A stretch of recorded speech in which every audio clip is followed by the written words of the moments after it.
ngaji kilatan ya mau nyenggai sholawat tok. Sholale. Oh semata ana wong tenan das. Amit tenan. Loh kenapa? Sholawatnya baik, tapi Jibril juga gak paham. Sholale itu kan kalimat apa kan juga jelas. Coba diterkip. Nabi Muhammad sholli alaih. Sholli itu malah perintah. Berarti kiaimu sholli alaih. Berarti Pak Yai, kue semua sholawat kan gitu. Itu kalimat yang salah. Assalamualaikum warahmatullahi wabarakatuh. Bismillahirrahmanirrahim. Tabarakalladzi nazzala al-furqana ala 'abdihi liyakuna lil 'alamin nadhira. Allahumma shalli wa sallim ala sayyidina maulana Muhammadin wa ala alihi wa sahbihi asma'in nama ba'du. Ingkang sangat kula hormati Kiai Mahfud, Kiai Robah, Kiai Afif, sedanten putra-putranipun keluarga Mbah Maksum, Kiai Syekhun, sedanten guru-guru bunyai ingkang kula hormati. Kula niki basa Jawa napa basa Indonesia? Jawa mawon nggih. Kula badhe matur tentang sanad ya. Terus termasuk khususiyatu hadil ummah. Termasuk kekhasan umat ini adalah punya sanad muttasil, punya silsilah, punya mata rantai keguruan ila Rasulillah sallallahu alaihi wasallam. Saya berkali-kali matur, saya mungkin tanggal sedoso ya, tanggal 10 November kula teng Termas. Di Termas di keluarga besar Kiai Mahfud. Kita tahu Mbah Maksum ini pernah ngaji sama Mbah Fakih Mas Kumambang, juga tadi kalau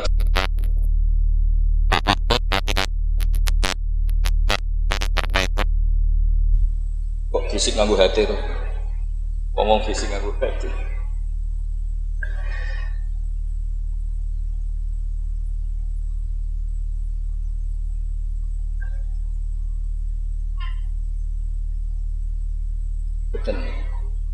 Kalau terusakan ya, terus min khoso isi hadil ummah atau termasuk khususiyatu hadil ummah adalah sanad keguruan. Sing sanad keguruan niki muttasil ila Rasulillah sallallahu alaihi wasallam dan tidak boleh terputus. Itu saya tidak akan bosan-bosan nyampaikan itu. Iku boten sifatu madhin tapi sifatu raddin. Bukan madh, bukan muji. Terus padha karo muni Gus Bah iku ya ora maling, ya ora bajingan, ya ora lucu. Dan Nabi Ibrahim mau digelari pangeran ya ora Yahudi, ya ora napa Nasrani. Itu memang benar-benar aneh. Kenapa itu terjadi? Karena ada zuriyah Nabi Ibrahim yang bernama Yahuda. Ini Yahuda bin Yakub bin Ishak bin Ibrahim. Kemudian Yahuda ini menjadi satu entitas atau satu komunitas atau bahkan satu agama yang akhirnya dikenal oleh Yahudiyah. Berhubung anak putune Yahudi, wong bayangno Ibrahim nggih napa? Yahudi. Karena Ibrahim itu manggon teng kawasan Bethlehem, teng Hebron, dan di situ sekarang jadi komunitas Nasrani. Orang juga menganggap Ibrahim itu napa? Nasrani. Sehingga Allah ngutus makhluk terbaiknya, nabi terbaiknya, gini Nabi Muhammad sallallahu alaihi wasallam. Terus Nabi Muhammad niki sing ngelurusno nak Ibrahim itu boten Yahudi, nggih boten napa? Nasrani. Dan Nabi Muhammad mati-matian berjuang membawa tauhid, dan tauhid itu diatasnamakan millata abikum Ibrahim. Terus niki mengke dados perhatian sesarengan. Artinya gini, orang yang sudah meninggal niku sudah nggak bisa apa-apa. Wonten ayat teng Quran niku nyifati Nabi Ibrahim namung kalian dawuh maka na Ibrahimu Yahudiyya wala Nasrani.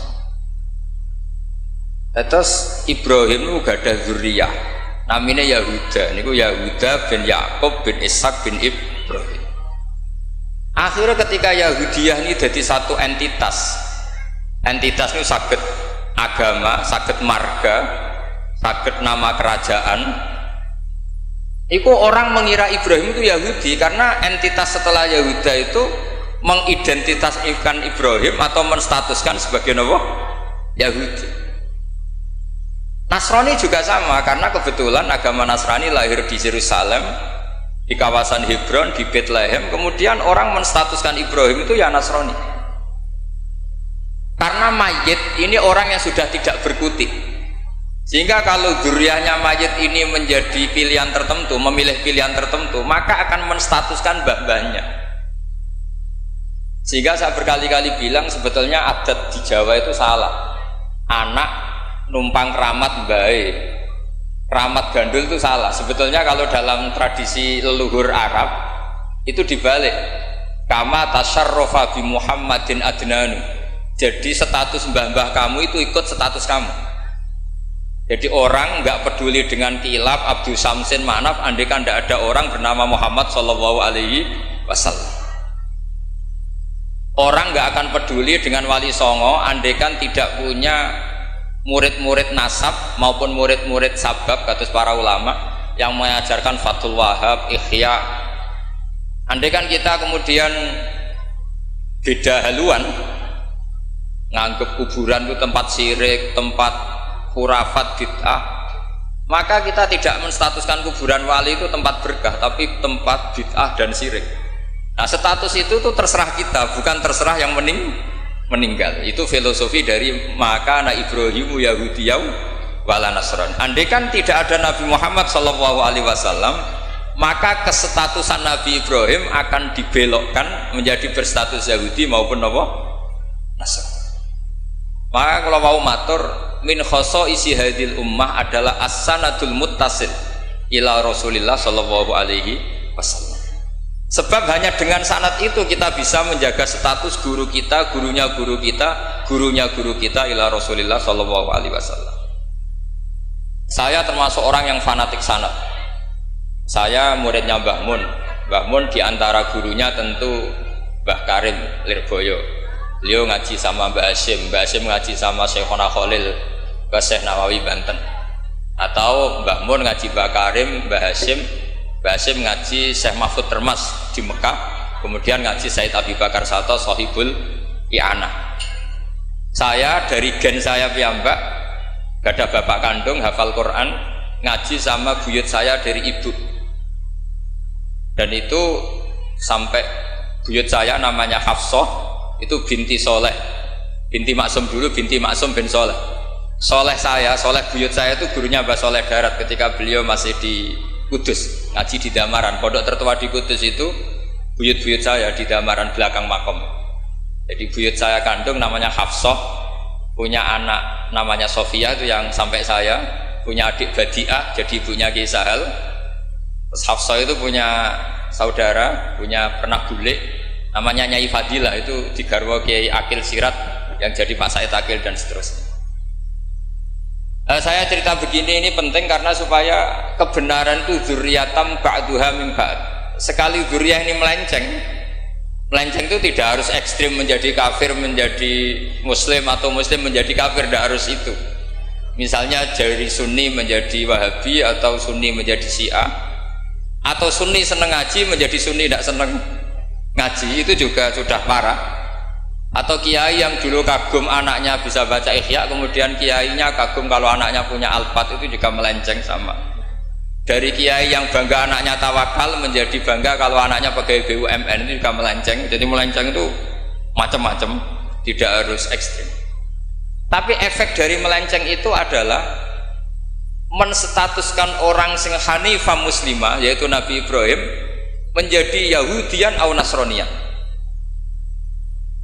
Jadi kira-kira kalau ada muridnya Mbah Mun kok kedonyan, sebetulnya mental kapitalistiknya itu dia mungkin nyifati Mbah Mun bahasa hal itu enak kiai gede, tamune akeh, duwe akeh, mesti seperti itu.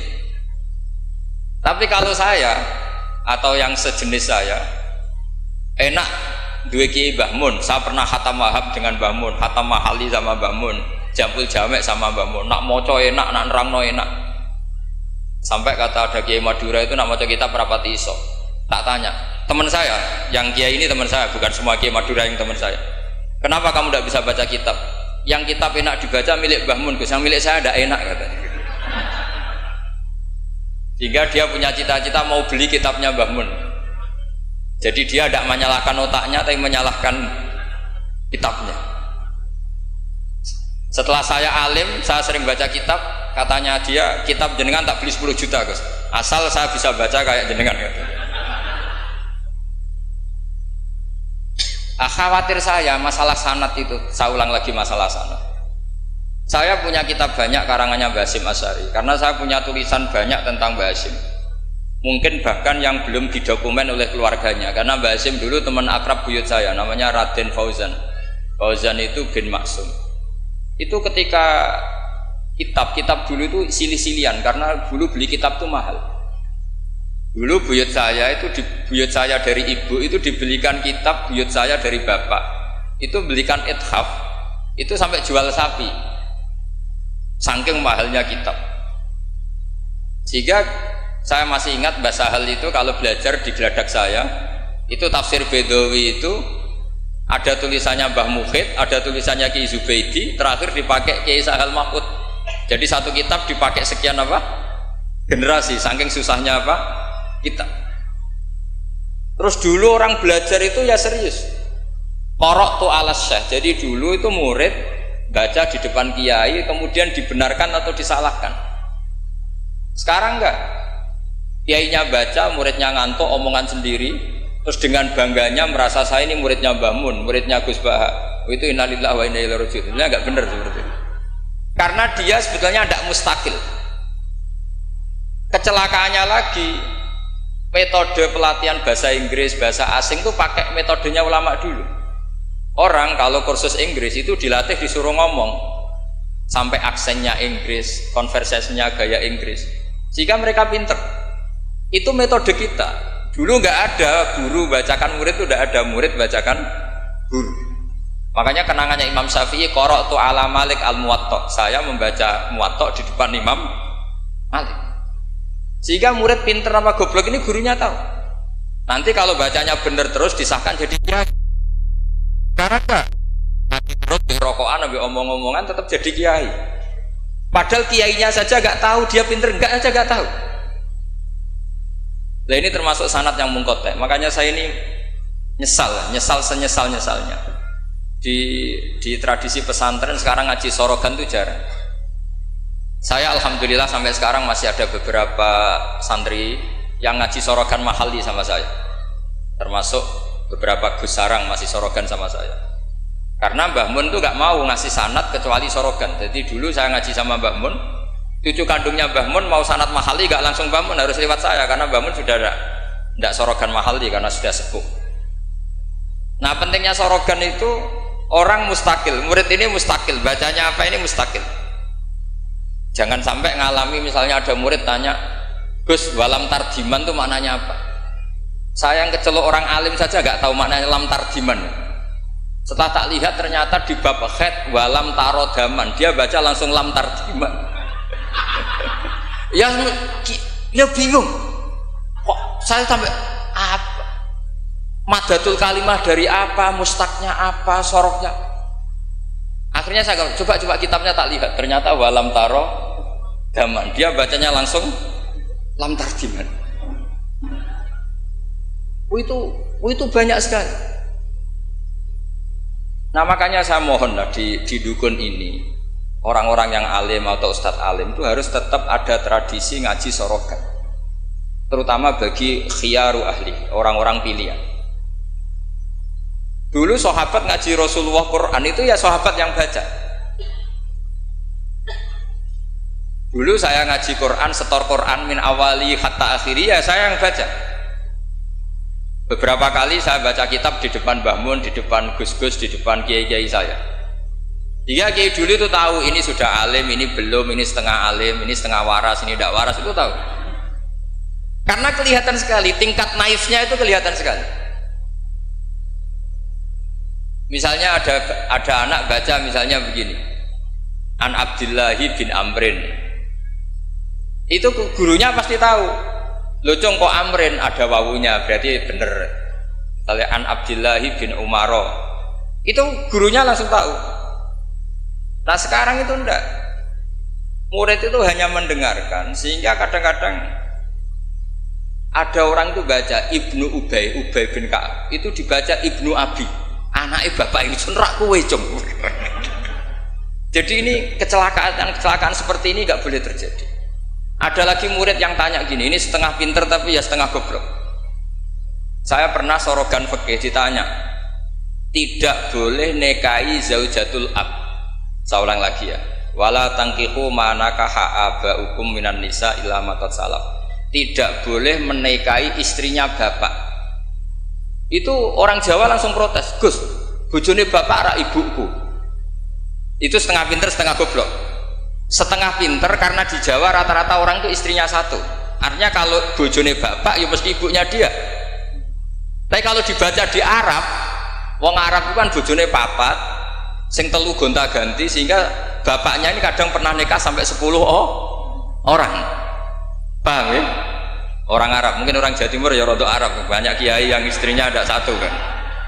Nah sebetulnya orang Jawa Timur yang paling tidak eskal karena kaulang lagi ya. Sehingga dia tanya, Gus, bojone bapak ora ibu, mosok wong kok dilarang kawin bojone bapak? Yo mesti wae ra bakal wong bojone bapak iku ibu. Dia protes, kenapa harus dilarang wong karuan ndak mungkin terjadi. Tak terangno. Kalau orang Arab kan mungkin, yaitu bojone bapak satu ibu kamu, dua Sri, terus Wahyuni atau siapa. Ini orang yang pernah dinikahi bapak kamu itu haram kamu nikah. Nah berhubung dia orang Jawa, bojone bapak itu mesti ibu, karena ibu istrinya satu. Nah itu setengah pinter setengah goblok. Setengah pinternya bisa bantah, agak cerdas lah, bisa usul gitu. Setengah gobloknya itu sebetulnya ketika dengan ibunya itu bahasa Arabnya bukan zaujatul ab tapi ummuka. Kamu tidak boleh menikahi ummuka. Jadi bukan dimasukkan zaujatu abika. Jadi kalau dalam bahasa fikih itu status yang dipakai status terdekat. Jadi misalnya saya menghukumi ibu saya ya ummi, itu ibu saya. Tapi ketika istrinya bapak yang lain harus distatuskan zaujatu abika. Itu tidak bisa, kalau orang nggak sorogan itu tidak bisa. Nah kalau orang-orang NU, orang-orang pesantren saja sudah ada alim, apalagi yang di luar kita. Karena tadi sanad ini sudah mulai mengkotak, ini sudah agak kecelakaan betul. Dulu Imam Malik tuh ngaji di depan Imam Malik ngaji di depan Imam Zuhri, ya sorogan. Imam Syafi'i ngaji di depan Imam Malik, baca muwatta khatam benar semua. Terus qad ana laka antuftiya, ana itu sudah saatnya kamu iftah, karena baca min awali hatta akhiri benar semua. Masih ngaji sama Sufyan bin Uyainah, masih ngaji sama Sufyan As-Sauri, terakhir beliau ngaji sama Muhammad bin Hasan As-Syaibani di Irak. Itu semuanya yang baca Imam Syafi'i, sak logikanya. Terakhir dites begini Imam Syafi'i, sama sih, saya termasuk sering baca kitab Risalatus Syafi'i. Saya sering baca kitab sering baca kitab Risalatus Syafi'i. Itu dites begini. Kata Sufyan As-Sauri, ya Aba Abdillah, kalau manggil Syafi'i itu Aba Abdillah, ma makna hadisi la tuharrikut tayra min makin natiha. Gurunya yang satu tidak baca makin natiha tapi min wakanatiha. Jangan gerakkan burung dari sangkarnya. Kalau sampai yang dibedai mesti jawab ini, kurang penggawean apa ngobrak-ngobrak manuk kan gitu. Tapi Imam Syafi'i dengan fasihnya menerangkan orang Arab itu kalau mau pergi itu tatoyur. Tatoyur itu pakai ukuran terbangnya burung. Nak digusah terbang ke kanan ila aimana berarti alamat baik.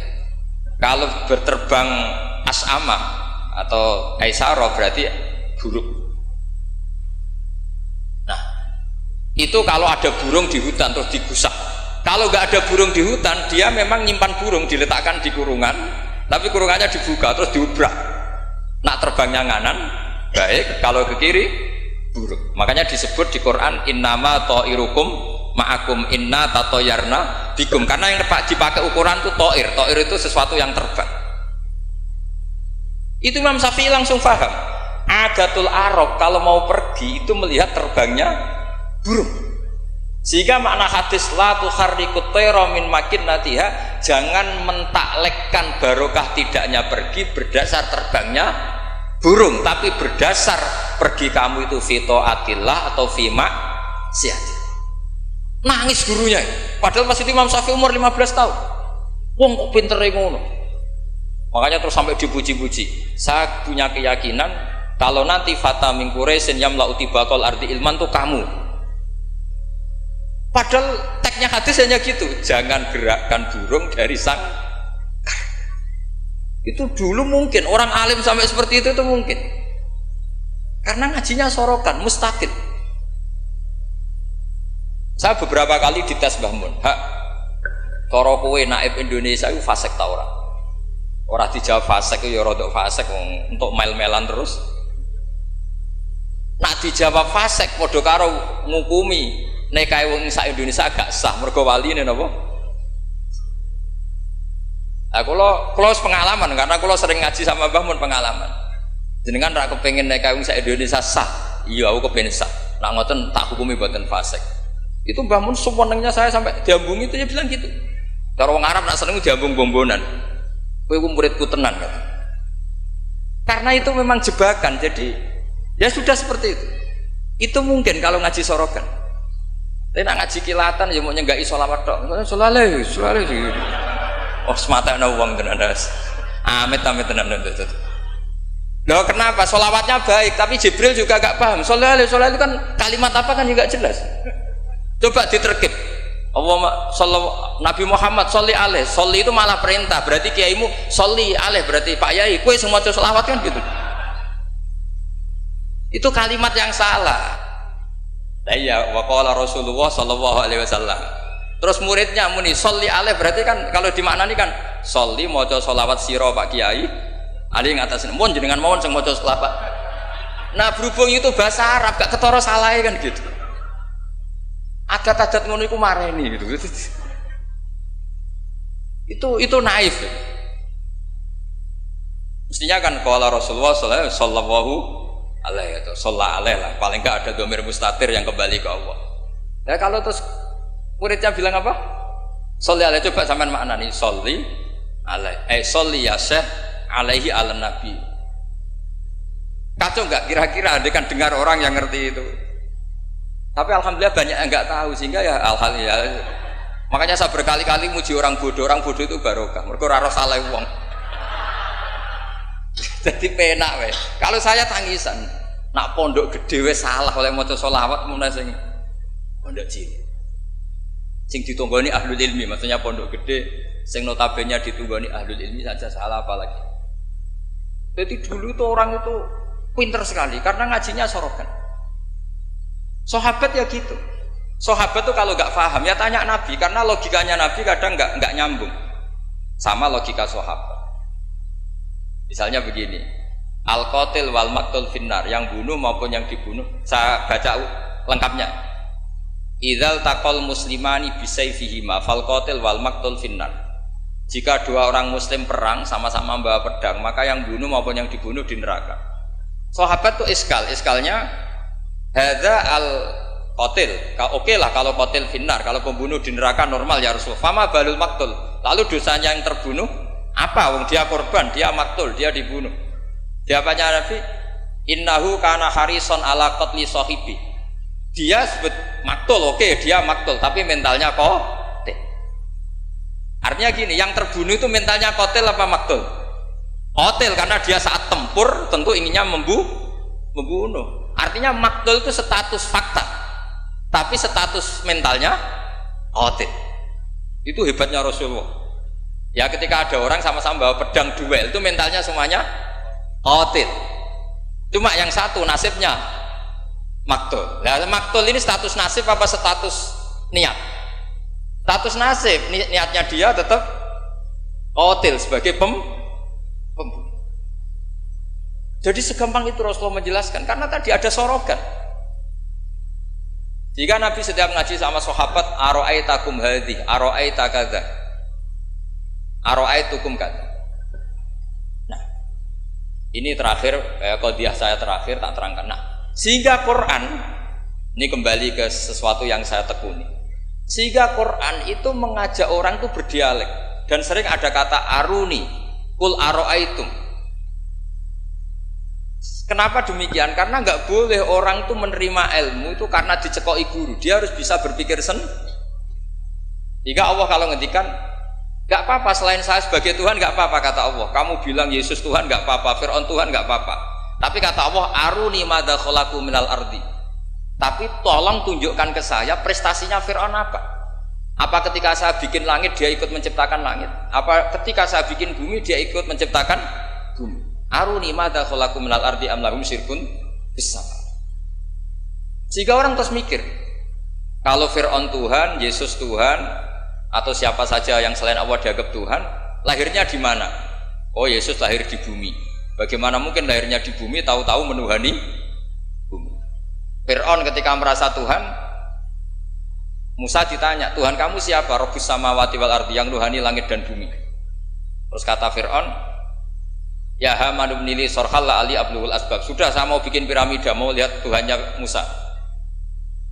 Terus soal di bumi kata Fir'aun, ma'alim tulakum min ilahin wiri. Saya jalan-jalan kemana-mana, setahu saya yang dituhankan saya, kata Fir'aun.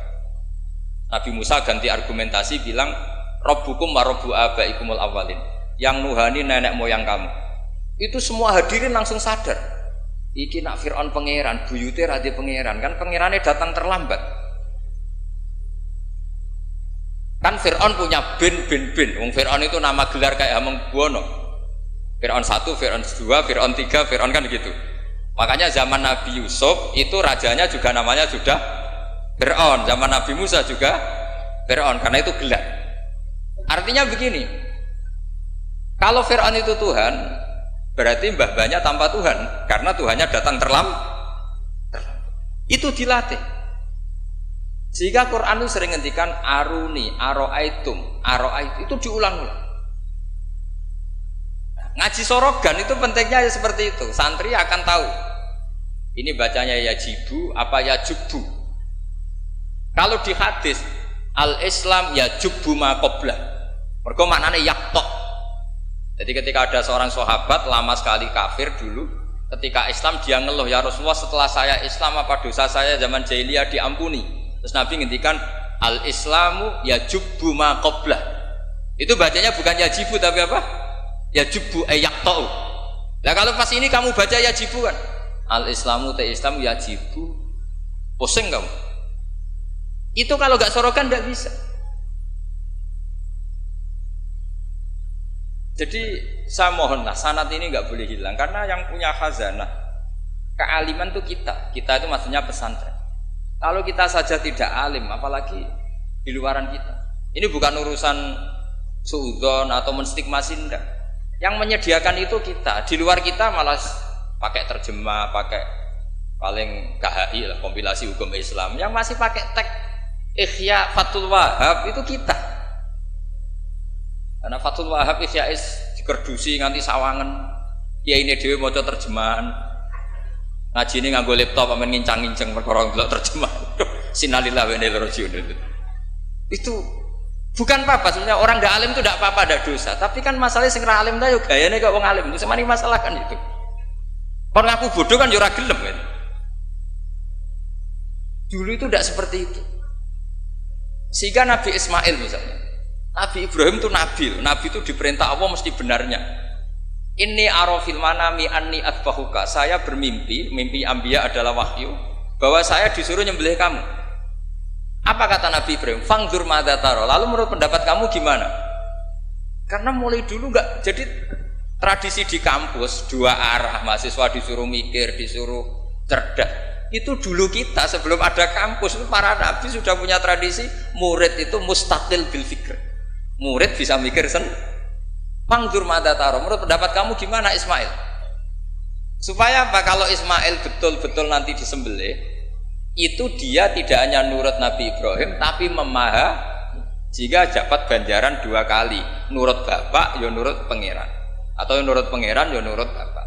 Fanzur madza tara. Qala ya abatif almatu. Jadi tidak mentang-mentang Ismail, aku dikongkon pangeran nyembelih kowe. Ayo nang tak sembelih. Tak oleh bantah, nurut.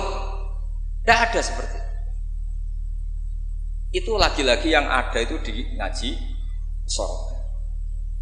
Nah, kemudian saya sekarang cerita masalah sorogan. Saya beberapa kali punya kenangan Mbah Mun, karangan terakhir beliau Al-Ulama Al-Mujaddidun. Tiap ketemu mesti disuruh baca itu. Sampai saya pas haji sama beliau ya baca itu di Tujami Bari Rasulillah. Ketika saya di Sarang ya Syawal ya baca itu.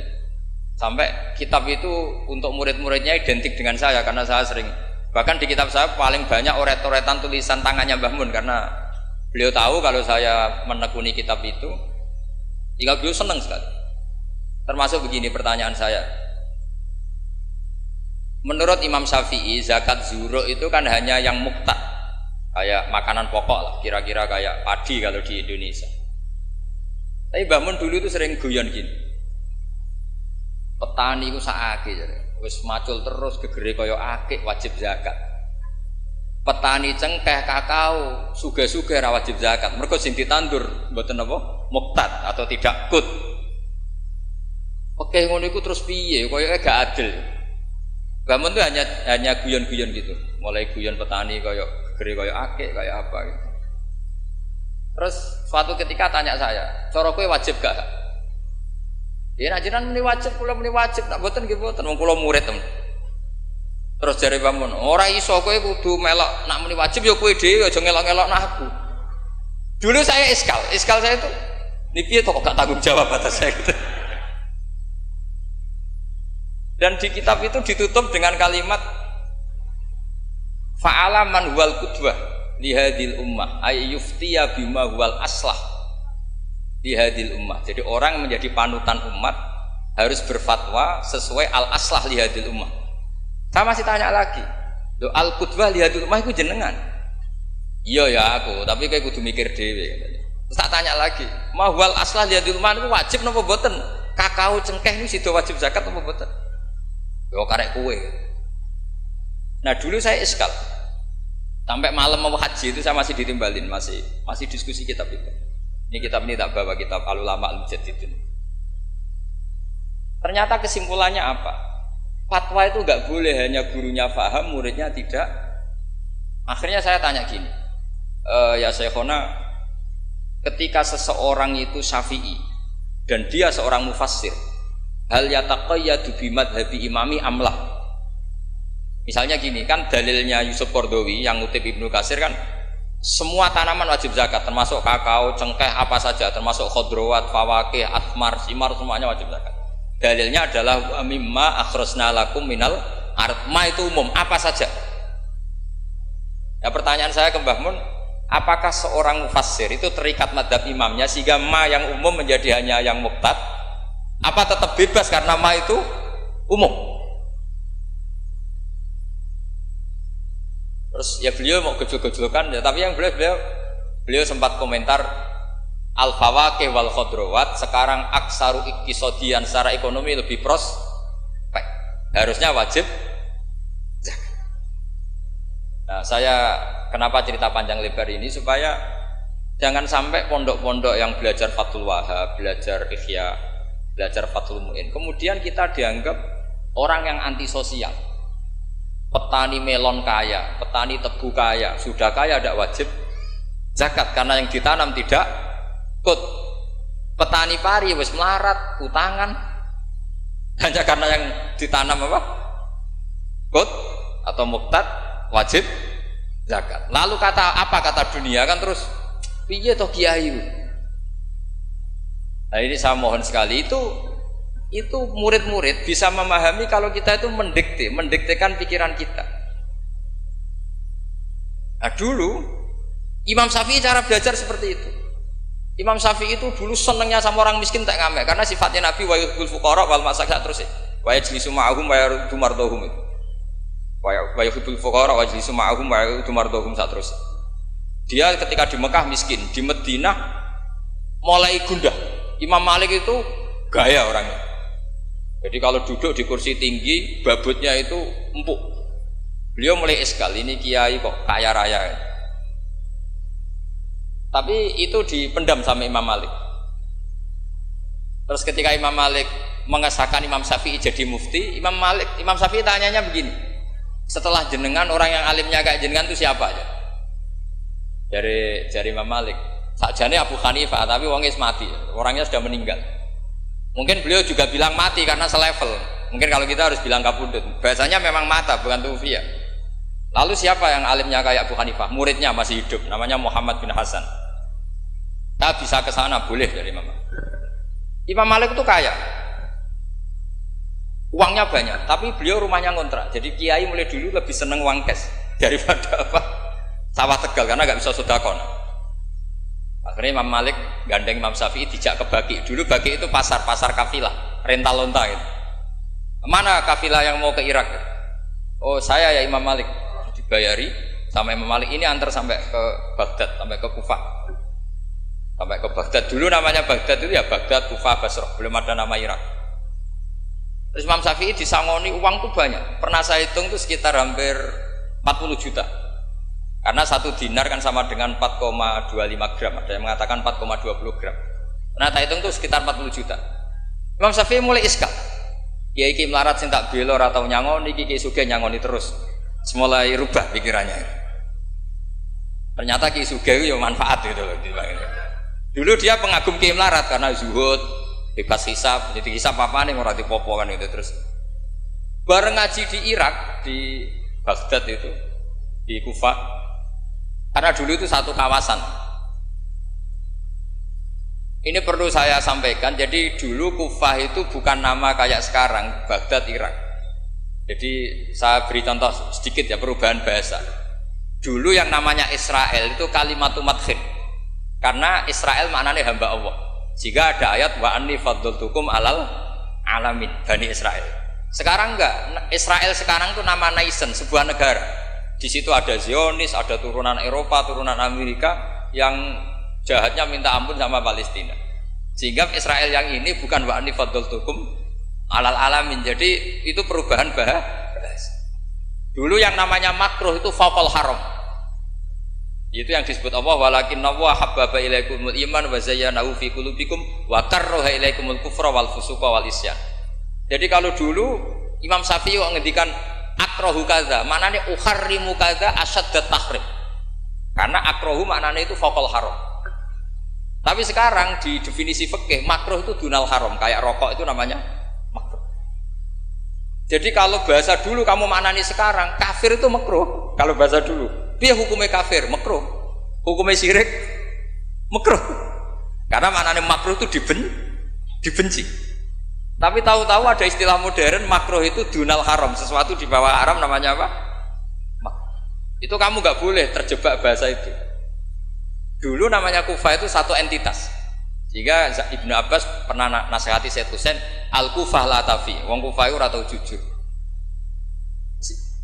Karbala juga gitu, dulu satu entitas. Makanya Said Husain ngintikan ini daerah mana? Karbala, ini Karobun wa Balaun. Nah sekarang terus jadi satu nama. Dulu Mesir itu gubernuran dipimpin Sayyidina Umar dari Medina. Mesir itu provinsi, Syria juga apa? Provinsi, semuanya provinsi. Sekarang jadi negara. Saya teruskan. Ketika ngaji di Muhammad bin Hasan Asy-Syaibani itu pas beliau di ruang tamu itu ngitung lantaan emas. Jadi emas itu lantaan banyak. Dari satu peti dipindah ke peti lain. Terus sekarang mungkin kiai ngitung dolar. Dolarnya banyak. Jadi kesunatan kiai kalau ngitung uang itu menurut saya di ruang tamu. Kalau ada santrinya. Ben santri ini ra kepikiran nyalami template. Gara-gara kiai ini duwe akeh mbok melarat itu udah tak kepikiran santri ini nyangoni kan. Itu Muhammad bin Hasan Asy-Syaibani kalau ngitung uang itu di ruang tamu. Banyak lagi emas lantaan. Imam Syafi'i tambah iskal, ini kiai kok malah Imam Malik wis tak anggap kedunya iki malah parah. Tapi setelah Imam Syafi'i iskal, Imam Muhammad bin Hasan Asy-Syaibani itu ajibta min hadhi, maksudnya min hadhil waqi'ah, kamu kaget dengan peristiwa ini. Iya, kamu kiai kok kaya raya. Terus kata Imam Muhammad bin Hasan Asy-Syaibani, harta ini milik saya, miliknya orang soleh, miliknya orang alim. Nak kowe ra seneng wong alim sugih iki tak kekne wong-wong nakal, ben dienggo nglonte, dienggo demenan.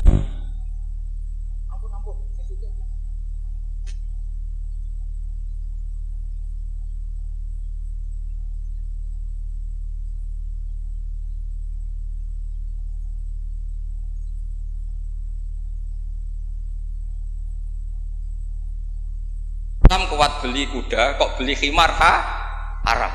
Mergo al-Islam ya'lu wala ya'la. Jadi kira-kira kalau sekarang orang Islam kuat beli Innova, kok numpak beli carry butut itu haram karena dzillah. Itu kehinaan. Semenjak itu Imam Syafi'i itu pinter. Pinter dia. Iya. Nak kiai tak haramno sugih. Terus sing sugih wong fasik yo repot dunya. Kiai tak haramno jabat, sing jabat wong fasik, amen pedang lindungi tempat-tempat mak. Iku ya terus repot. Nah, sanad itu sampai Imam Ghazali, termasuk yang tak baca kak saya ketika bela Mbah Mun al-intisar lima dzaifi syaihina itu saya bela diantara adalah ulama harus punya pangkat supaya otoritas itu dimiliki orang soleh. Terus wa amal izu wal jafa bihi ma yadfaul insan anafsi adil terus.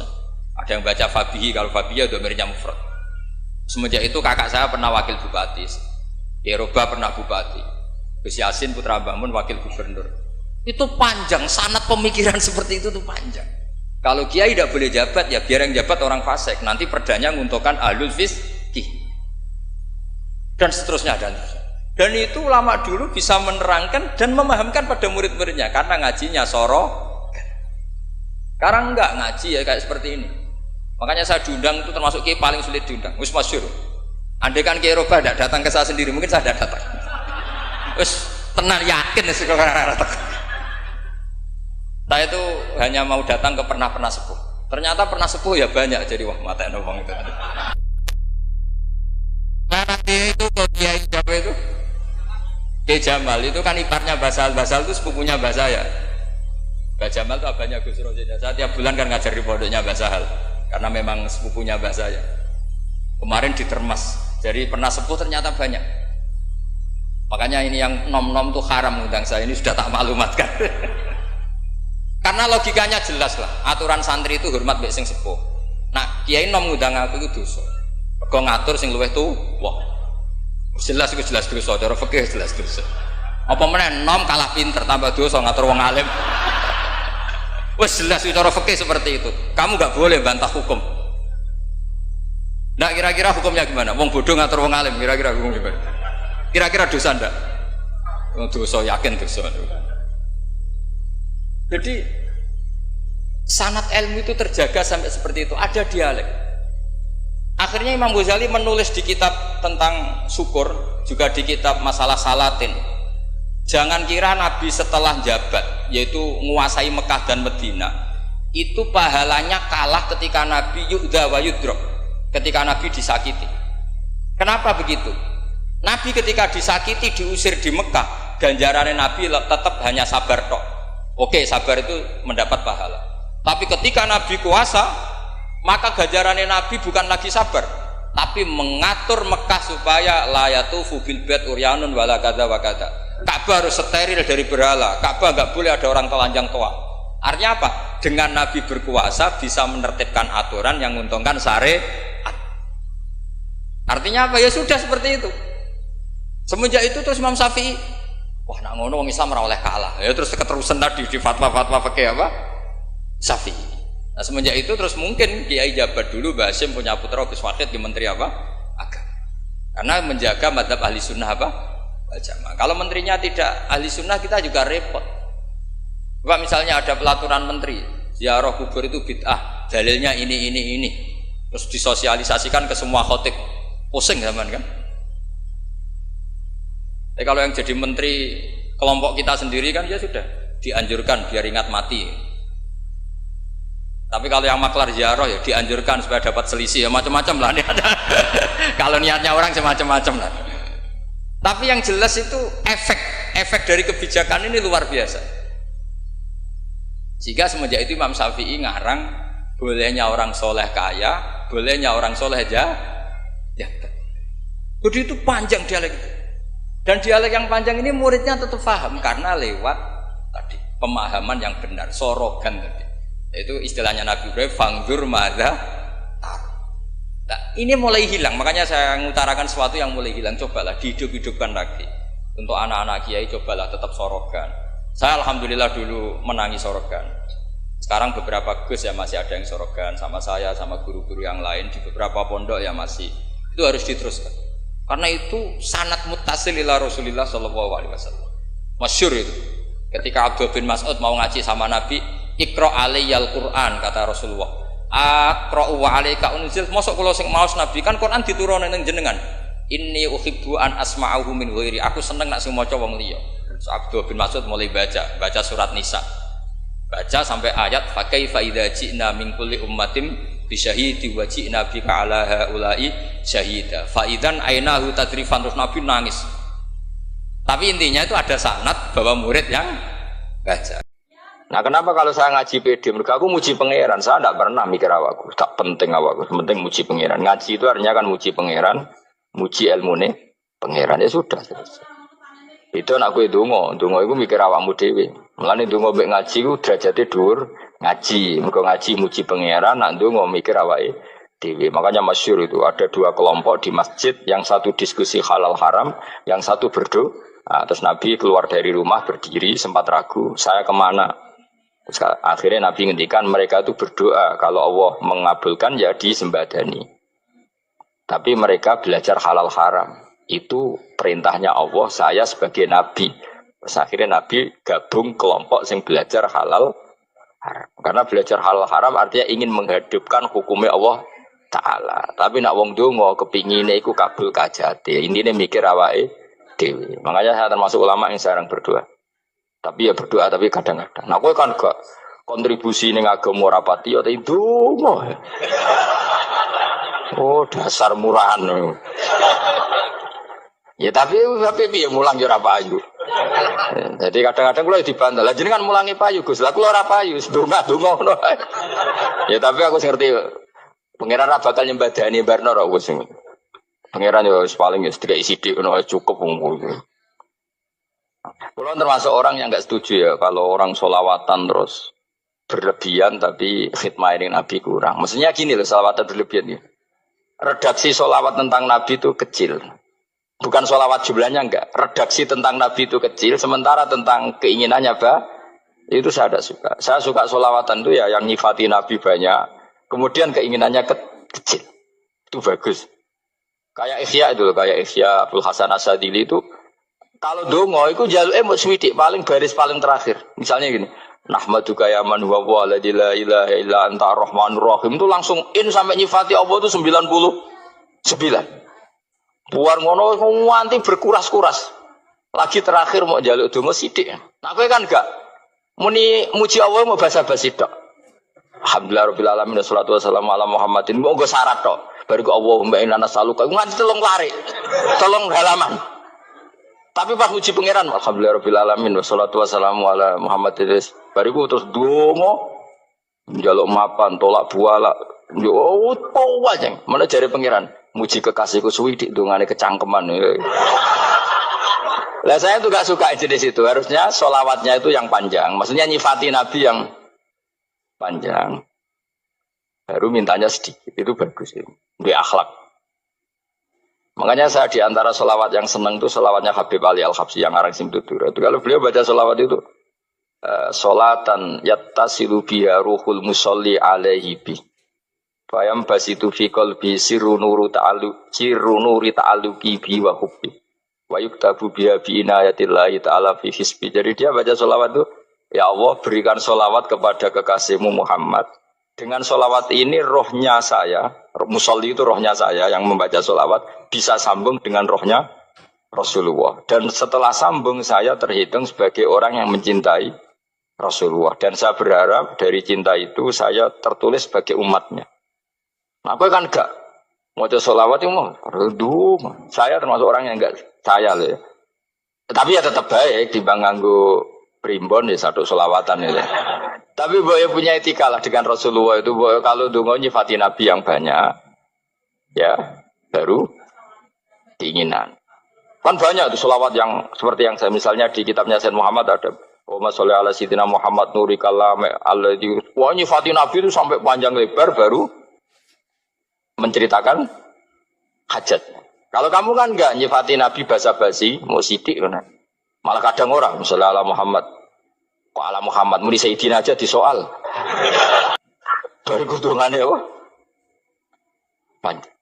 Saya termasuk yang enggak setuju. Karena itu menurut saya kurang etika. Makanya Rasulullah itu kalau berdoa, kalau sudah nyifati Allah, coba tak beri satu contoh saja. Doanya Nabi.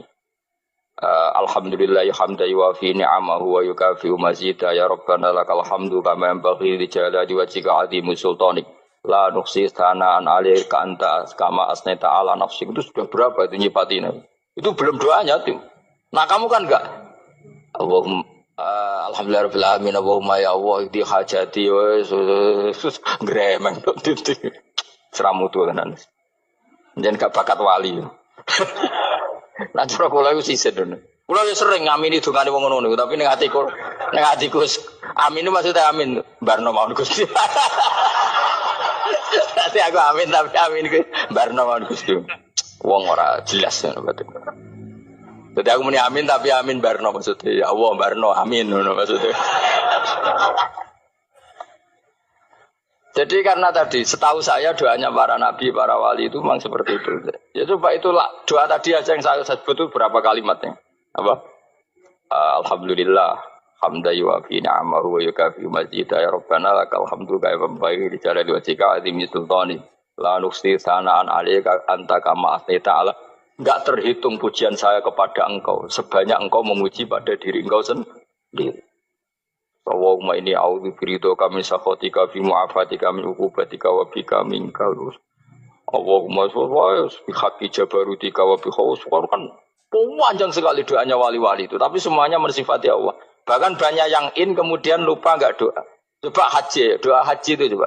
Labbaik Allahumma labbaik la syarika lak innal hamda wan ni'mata laka wal mulka la syarika lak wa ni'mat itu kan labbaik saya siap melaksanakan perintahmu ya Allah sa'dik engkau yang punya pujian engkau la syarika lak itu malah enggak ada jarang malah ada doanya itu kalimatnya talbiyah semua Allahumma antal azil akram itu sudah seperti itu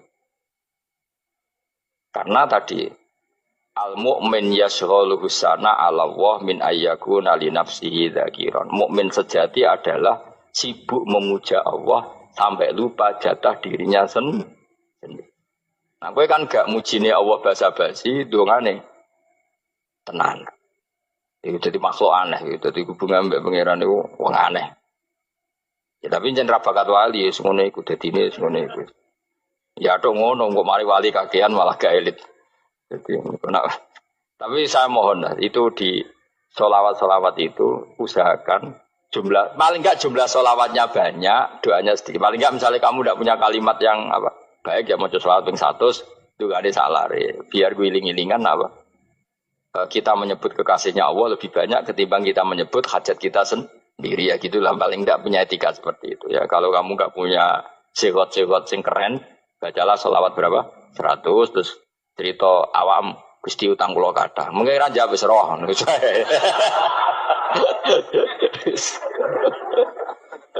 Tapi kan kita menyebut kekasihnya sampai 100 nyebut utang bisa. No cowok nyebut kekasih pisan nyebut utangnya 100.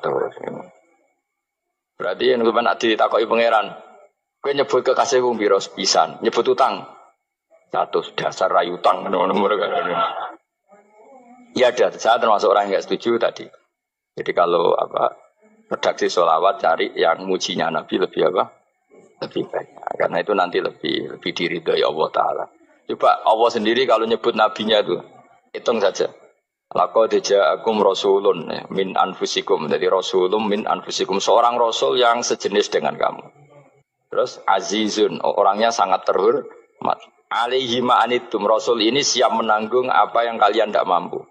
Kowe ra bakal mlebu swarga baru kaya syafaate Nabi akhir mlebu swarga. Kowe ra kelar korban Nabi tahu ngorbankan kita semua. Dokha Rasulullah bikabsaini terus hada an ahli wa hada amman lam yudakhi min mati jenenge alihima anittum. Nabi menanggung apa yang kalian berat. Azizun Nabi itu ali terus harisun alaikum. Nabi sangat berkomitmen menyelamatkan kalian. Haris itu keinginan yang berlebihan itu jenenge apa? Haris kiai kuno namanya ini ngungseng, keinginan yang over. Nabi itu sangat berkeinginan kita ini maslahat. Terus bil mukminina raufur. Allah yang super saja kalau nyebut nabinya nyifati sebanyak itu. Ada ayat lagi misalnya, Rabbana wab'ats fihim rasulam minhum yatlu alaihim ayatika. Muhammad itu siapa? Seorang rasul yang membacakan ayat-ayat Allah. Wa yu'allimuhum, seorang rasul yang mengajari mereka alkitab wal hikmah. Wa yuzakkihim, seorang rasul yang membersihkan akhlak-akhlak kita. Jadi artinya Allah punya tradisi kalau nyifati rasul itu banyak. Juga nyifati orang-orang sekeliling rasul. Makanya menurut saya madzhab Syiah itu enggak pas.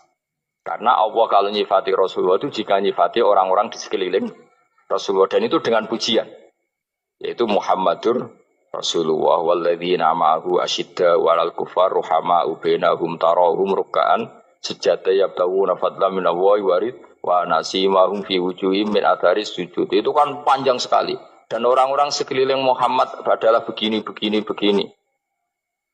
Kayak apa Allah muji para ashabu Rasulillah? Masa kita ikut kelompok yang menghina ashabnya Rasulillah? Makanya kita tetap madzhab ahli sunnah wal jamaah, yaitu mencintai semua sahabat. Karena Allah saja yang Tuhan mensifatinya dengan sehormat itu. Mensifati ashabu Rasulillah. Disifati orang-orang yang saling kasih sayang sama orang mukmin.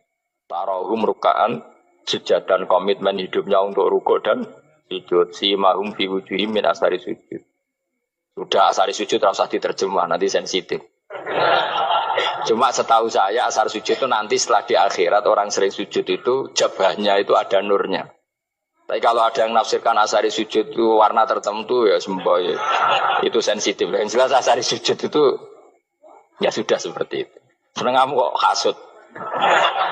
Kowe nyen provokator, nak ono apa ya? Ada hal yang begitu terus mau berlebihan. Uteke ya khisimun. Aku lah ada kepentingan pokoknya ayat si mahum fi wujuhim min asaris sujud, bahwa dalam jabahnya itu ada asaris sujud. Itu masyhur kan, saya terangkan ya, tapi gue jauh sensitif loh, biasa wae. Suatu saat Rasulullah itu ngendikan begini, nanti saya kata Nabi akan nyafati kalian semua. Sahabat-sahabat tanya, ya Rasulullah dengan sekian miliar orang bagaimana kamu mengenali kita? Saya ulang lagi, suatu saat saya nanti akan nyafati kalian, karena saya kenal kalian. Maksudnya di akhirat. Ya Allah, di akhirat. Terus sahabat tanya, ya Rasulullah bagaimana engkau mengenali kita sementara nanti di akhirat bermiliar-miliar orang itu. Terus Nabi ngendikan gini, jika kamu punya unta dengan tanda tertentu, saya ulang lagi, jika kamu punya unta punya tanda tertentu, dalam jidatnya ada begini, dalam tangannya ada gini, dalam kakinya ada gini. Maka apa kamu bisa membedakan untamu dengan unta orang lain? Ya bisa ya Rasulullah, karena unta kita khas. Misalnya kaki depannya ada putihnya, kaki belakangnya ada putihnya, dalam baduknya ada putihnya.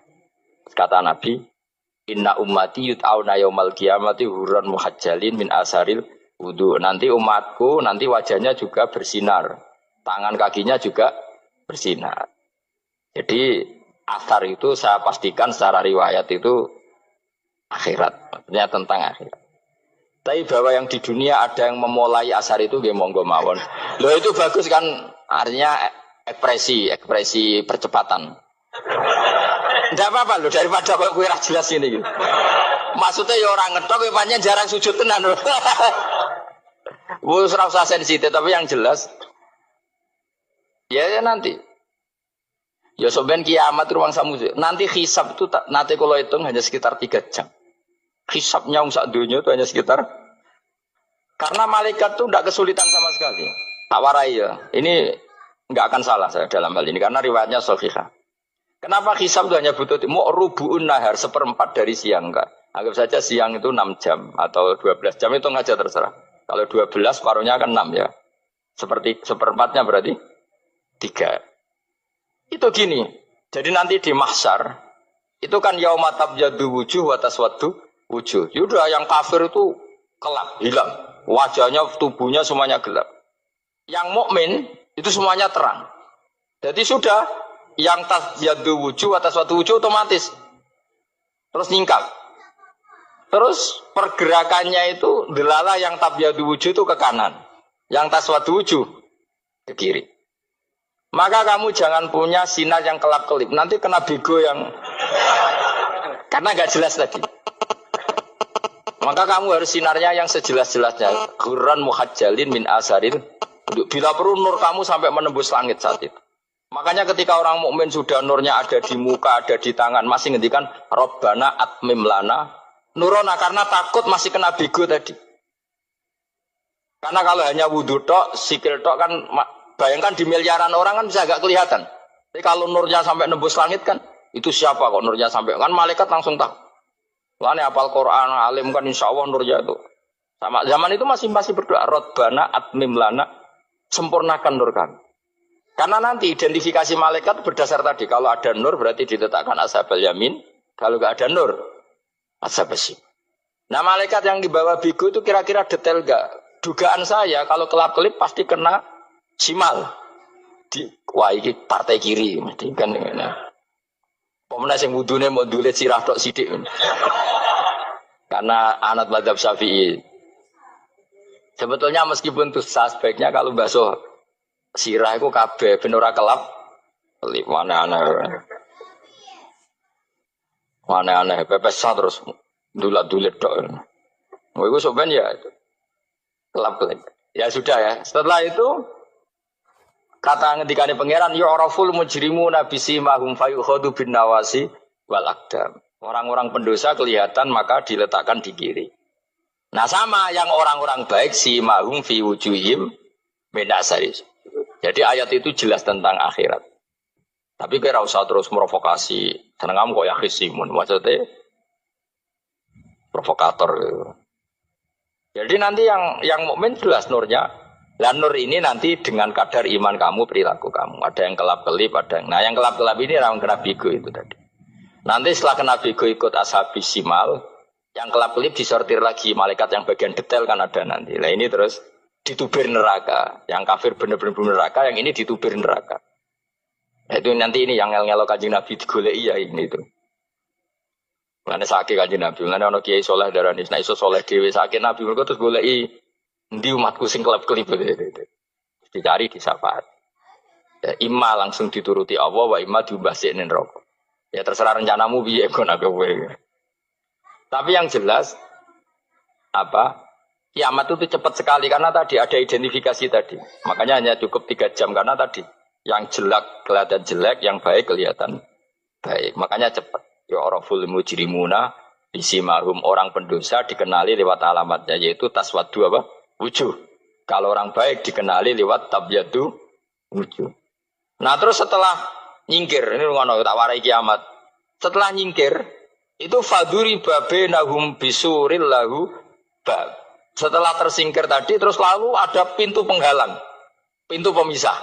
Nah pintu pemisah tadi yang sisi kanan langsung jadi surga, yang sisi kiri jadi neraka. Itu disebut faduri babenahum bisuril lahu bab batinu fi rahmatu wa dhahiruhu min kibalihil adab. Yang pintu arah kanan otomatis wilayah surga, yang pintu kiri otomatis wilayah neraka.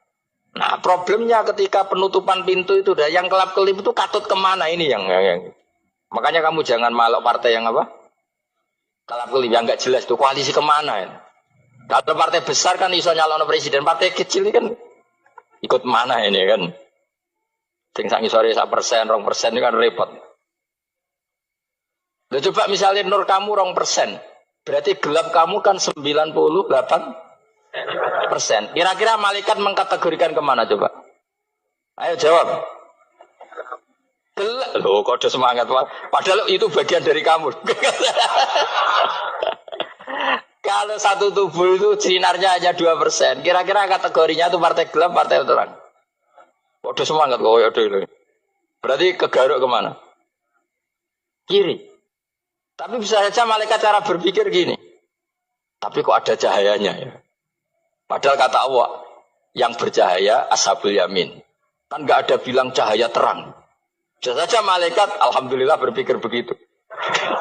Ya nanti kita rayu saja supaya berpikir ini kan yang penting ada cahaya. Kan Allah tidak bilang terang apa kelap-kelip. Ya mungkin saja asal ada cahaya dikategorikan lahu nur, punya apa? Nur. Tapi yang jelas saat itu pun yang sudah punya cahaya masih berdoa Rabbana atsmim lana nurona. Ya Allah saya mohon sekali nur-nur kami sempurna. Jadi ini saya bantu teman-teman yang hafid-hafid supaya tahu maknanya ya.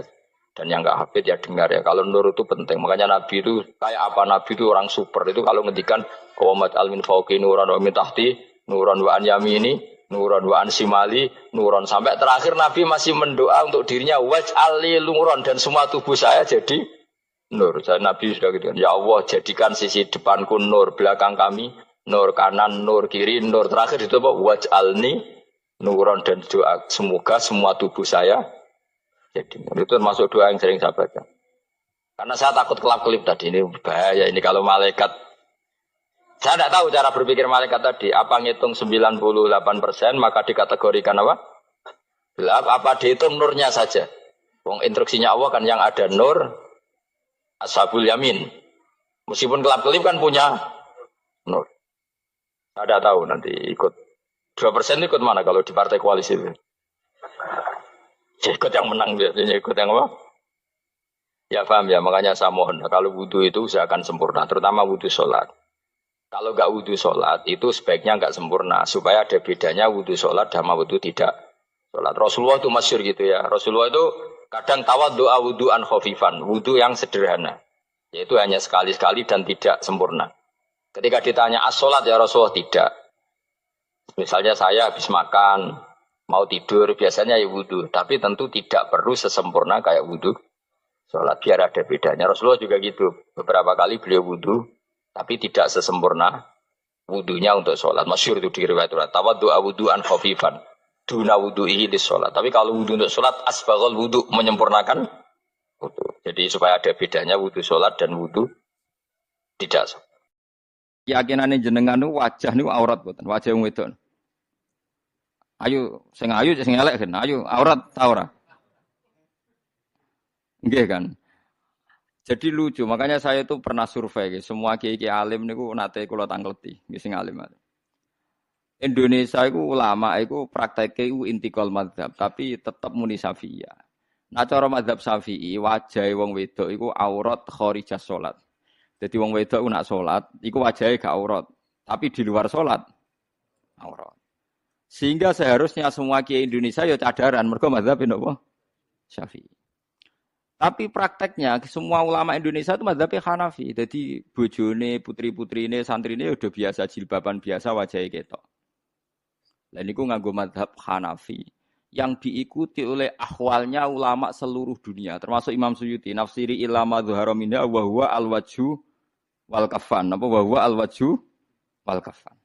Fa yajuzu nadharuhu li ajnabiyyin illam yakhaf fitnatan fi ahadi wajhin. Sehingga untuk wajah dan kafain ini siapapun boleh melihat asal tidak takut nopo fitnah. Kadang ada orang yang auratnya biasa datang ke masjid. Itu kan bingungkan malaikat, mau ditulis dosa itu ke masjid, mau ditulis taat itu buka aurat. Enggak tahu hitung-hitungannya gimana nanti. Bodoh itu barokahnya banyak. Coba barokahnya orang bodoh, akhirnya nempat di pedalaman Kalimantan, Sulawesi, akhirnya bikin masjid di situ bikin. Kalau dia alim mungkin jadi ketua MUI di Jakarta. Assalamualaikum warahmatullahi wabarakatuh. Allahumma arinal haqqa haqqa warzuqna tiba'ah wa arinal batila batila warzuqna tinabah. Gus, di era sekarang ini terlalu banyak kiai. Jadi saking banyaknya kita yang awam ini bingung mana kiai yang benar, yang betul-betul benar menurut Allah. Mana yang seperti nampaknya benar tapi ternyata itu tidak seperti yang diinginkan Allah. Jadi cara pandang panjenengan ini bagi saya sudah luar biasa mencerahkan sekali. Jadi karena itu kami mohon, ini kebetulan ada ketua yayasan juga, ada Pak Rektor, ada baiknya kampus ini mulai mendekatkan tradisi keilmuan santri dan akademik, ngaji yang fundamental begini. Saya usul itu Bu, bagaimana 1 bulan sekali lah Gus Bahak kerso ke Semarang. Itu yang pertama. Yang kedua, saya juga termasuk orang yang gelisah dengan realitas sekarang. Saya juga mau ngajukan permohonan kepada Gus Bahak. Permohonan yang paling ini, mbok jenengan nulis satu buku, saya muslim saya happy gitu loh. Ini kayaknya pas banget ini. Jadi ben ora ketok kok serius banget beragama saiki iki abot banget gitu. Itu yang ketiga, ini penting sekali bagi kita orang-orang tua. Zaman saiki golek anak iso ngalim kok Gus Bahak angel. Jadi saya ingin tolong Gus Bahak ceritakan sejujur-jujurnya bagaimana orang tua jenengan didik sejak kecil sampai iso koyo sampean sakniki. Cekap saya kira. Assalamualaikum warahmatullahi wabarakatuh.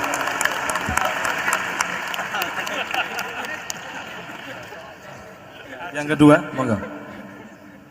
Mohon dibantu mic. Assalamualaikum warahmatullahi wabarakatuh. Gus Bahak, kula badhe tangkret.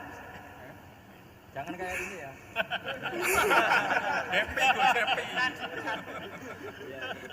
Untuk perempuan, hakikatnya menutup aurat niku pripun?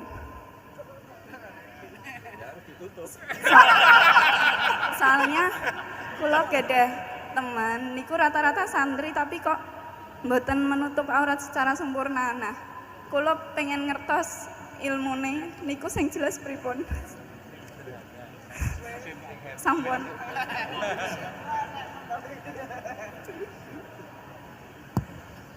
Ini sudah normal ya, pakai ini aja.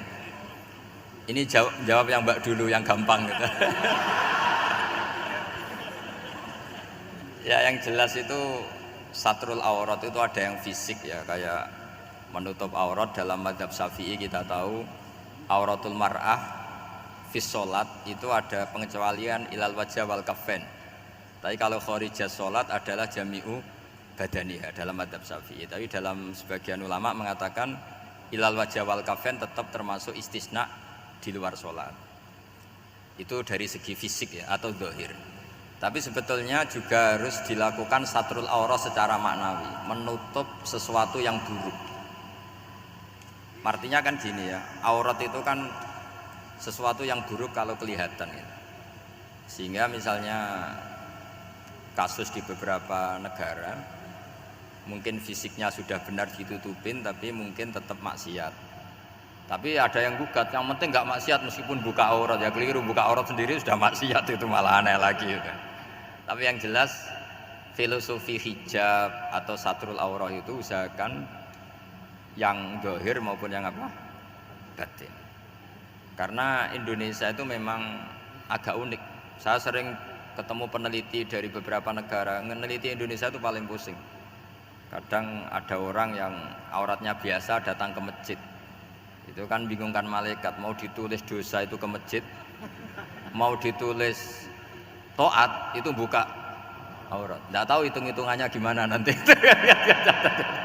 Tapi memang ya sudah seperti itu. Yang jelas standar aurat ya kita tutupin sesuai standar mazhab Syafi'i maupun mengikuti yang tidak apa Syafi'i. Tapi filosofinya juga harus kita ikutin. Jadi dua-duanya harus kita ikutin sebagai perintah, bukan sebagai syarat. Itu beda loh, perintah sama syarat itu. Sebagai perintah, bukan sebagai syarat. Kalau sebagai syarat itu begini, syaratnya orang Islam tuh harus nutupi aurat begini-begini. Nanti kalau yang enggak gitu dianggap tidak Islam, itu menjadi ekstrim. Tapi kalau sifatnya perintah, ya perintah saja. Yang enggak melakukan paling banter dianggap fasikoh atau tidak solihah, tapi tidak sampai menjadi keluar dari Islam. Ya jadi gitu ya. Jadi karena apa ya? Ya sudah seperti itu. Obsesi kita tentu ingin kesolehan. Ingin kesolehan sebagai perintah, saya ulang lagi. Jangan biasakan kalau ada aturan itu sebagai syarat. Misalnya gini, kowe nak ora alim ra anakku, itu bahaya. Mosok ora alim terus ora anakku, karena rata-rata orang itu udah alim gitu. Nanti terputus dari bapaknya semua. Tapi hanya sifatnya perintah. Perintahnya seorang bapak ke kita supaya alim. Makanya ulama mengatakan perintahnya Allah. Perintah itu lebih rileks daripada disebut syarat. Karena syarat sekali nggak memenuhi menjadi ndak. Makanya Said Muhammad kalau ngarang kitab sering wajibat itu lebih ringan ketimbang apa? Syarat. Jadi beda kalau dalam filosofi ilmu itu. Jadi gampang perintah. Tentu yang nggak melakukan perintah itu ya kurang baik, tapi tidak sampai keluar dari apa? Islam. Karena perilaku kesolehan itu perintah bukan syarat. Sehingga Nabi nanti ngendikan beberapa yang masyhur itu kan syafaati li ahlil kabair min ummati. Meskipun umatnya yang enggak benar ya tetap diaku sebagai umat. Jadi beda perintahnya Nabi sih semuanya kalau bisa soleh. Harus bisa soleh. Tapi tetap ini sifatnya perintah bukan syarat. Enggak bisa kamu mengatakan syaratnya orang Islam itu dalam beraurat begini, syaratnya soleh enggak pernah maksiat. Memangnya Nabi enggak pernah maksiat. Ya saya kira demikian ya, cukup ya. Lah kalau ini resikonya dia seneng saya, makanya bagus dia tidak seneng saya, jadi enggak. Jadi ini kalau seneng saya malah ngatur-ngatur gini. Ya. Terus soal ngaji di sini tiap bulan itu jelas tidak satu rutin karena kalau sampean sopan di mana-mana ngaji itu datang ke kiainya.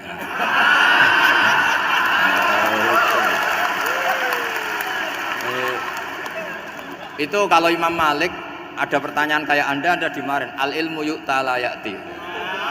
Jadi sumur itu didatangin, bukan sumurnya dipindah.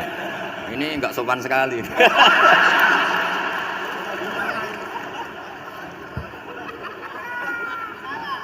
Terus menyangkut orang tua, kenapa saya alim? Itu juga enggak boleh dijawab. Rata-rata orang itu udah alim, masa orang tua seluruh Indonesia salah? Itu ada hikmahnya sendiri. Saya kali-kali ngaji, bodoh itu barokahnya banyak. Coba barokahnya orang bodoh, akhirnya nempat di pedalaman Kalimantan, Sulawesi, akhirnya bikin masjid di situ bikin. Kalau dia alim mungkin jadi ketua MUI di Jakarta, nggak akan punya desa binaan.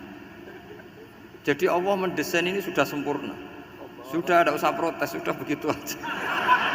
Coba ada orang alim alamah, kira-kira itu kan nggak akan di pedalaman Kalimantan, Sulawesi. Barokahnya santri rodok bodoh itu akhirnya kerja di dalam hutan, kerja di kampung-kampung. Akhirnya agama ada di mana? Kalau pinter semua di Unisula semua jadi rektor nanti. Jadi Allah mendesain ini sudah baik, tidak usah dipaksakan sesuai versi kamu, nggak usah. Jadi ya sudah, memang seperti itu. Jadi dulu zaman sahabat itu saya cerita sedikit. Nabi itu kalau muji Madinah itu sundel langit, kalau muji Mekah ya sundel langit. Tapi Sayyidina Ali keluar ke Kufah. Sayyidina Ali itu akhirnya pindah ke Kufah, ke Najaf. Karena pikirannya Sayyidina Ali, Mekah Madinah hanya baik secara bukah, secara tanah. Tapi di antara kebaikan Nabi adalah nasrul Islam. Akhirnya Sayyidina Ali milih ke Kufah. Andai kan sahabat tidak milih keluar dari Mekah Madinah sebagiannya, pasti Islam tidak menyebar. Karena semuanya tersentralisasi di Mekah dan Madinah. Tapi ada saja sahabat yang tetap nyaman di Mekah Madinah karena sholat di sana sebagaimana 1000 sholat. Ya sudah seperti itu, dilihat gampang saja. Akhirnya yang di Mekah Madinah ya tidak ngeritik yang keluar juga gak ngeritik yang di Mekah Madinah. Jadi yang alim tidak ngeritik yang bodoh apalagi jangan ngeritik yang alim. Yang jelas orang bodoh ngatur orang alim itu dosa itu yang. Keyakinane jenengan niku wajah niku aurat mboten, wajah wong wedok. Ayo sing elek kan, ayo aurat ta ora? Nggih kan. Jadi lucu, makanya saya itu pernah survei semua kiai-kiai alim niku nate kula tangkleti, nggih sing alim. Indonesia iku ulama iku prakteke iku intikal madzhab, tapi tetep muni Syafi'iyah. Nah cara madzhab Syafi'i wajahe wong wedok iku aurat kharijah salat. Jadi wong wedok nak sholat, iku wajahnya gak aurat, tapi di luar sholat aurat. Sehingga seharusnya semua kiai Indonesia ya cadaran, mergo mazhab napa? Syafi'i. Tapi prakteknya semua ulama Indonesia itu mazhabnya Hanafi. Jadi bojone, putri-putrine, santrine udah biasa jilbaban biasa wajahnya ketok. Dan niku nganggo mazhab Hanafi yang diikuti oleh ahwalnya ulama seluruh dunia, termasuk Imam Suyuti, nafsiri ilama dhuhara minha wa huwa al-wajhu wal kafan, apa wa huwa al-wajhu wal kafan. Fa yajuzu nadharuhu li ajnabiyyin illam yakhaf fitnatan fi ahadi wajhin. Sehingga untuk wajah dan kafain ini siapapun boleh melihat asal tidak takut nopo fitnah. Kata Rasulullah, saya dikasih hadiah yang para nabi sebelum saya enggak dikasih hadiah itu. Apa itu 5 hal itu? Di antaranya apa? Kata Rasulullah, wa utitu khawatima suratil Baqarah. Saya dikasih terakhir-terakhirnya surat Baqarah. Di surat Baqarah itu umatnya Nabi dapat bonus dan ini luar biasa, yaitu ayat Rabbana la tu'akhidna in nasina wa akhtana. Ya Allah, jangan hisab kami, jangan beri sanksi kami, jangan azab kami kalau suatu saat kita lupa atau salah. SP nak kue urung salah, padahal mesti salah. Rai-rai ini gak mesti salah. Wes gawe perjanjian mbek pangeran Gusti, ndamel perjanjian dong apa? Setiap saat salah langsung sepuro. Mun mboten usah istighfar malih pun niku. Terus deal sebagai deal ini. Lah itu ngendikane Kanjeng Nabi senyum-senyum senenge ra karuan.